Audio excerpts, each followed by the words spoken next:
নতুন মানুষ পায় আপনারা জানেন না কি খুশি হয় আলহামদুলিল্লাহ বলেন। নতুন মানুষ যারা পায় খুশি হয়ে যায়। এই দেন একটা পাগড়ি দেন, পাগড়ি দেন, পাগড়ি দেন। আমরা একটু গুনাহের জন্য তওবা করি। যা সকলের এলাকায় আমাদের কাজ করবেন। তবে আরেকটি কথা, আমাদের সমন্বয়কারী সাহেব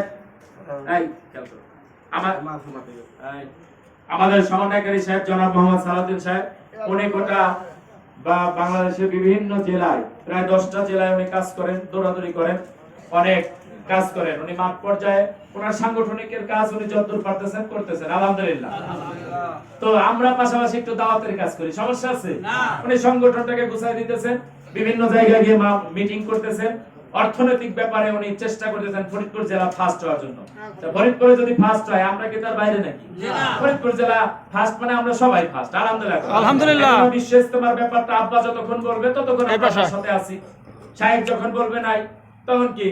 তখন সাহেবের তো মনে করেন যে সেই যত বড় যেই থাক নাই, সাহেব যখন বলবে যে আছে আছে, যতক্ষণ আছে ততক্ষণ আমরা কি সমন্বয়কারী সাহেবের সাথে বিশ্ব ইস্তেমার হিসাব কিতাব অন্যান্য হিসাবে তা মিলাবো আলহামদুলিল্লাহ।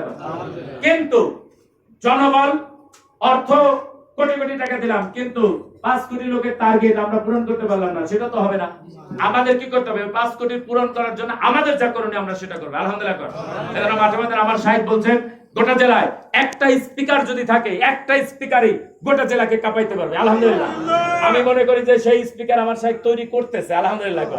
এজন্য আমরা যেন কি করতে পারি, তরিকতের কাজে লোক জনবল আমরা 25টা গাড়ি কোর্স বলছি, আল্লাহ যেন 5টা আরো বাড়ায়া দেয়। আপনারা সাহস পান তো? মানুষ সাহস পায়, আল্লাহ যেন কবুল করে নেন। নতুন পুরাতন যারা আছে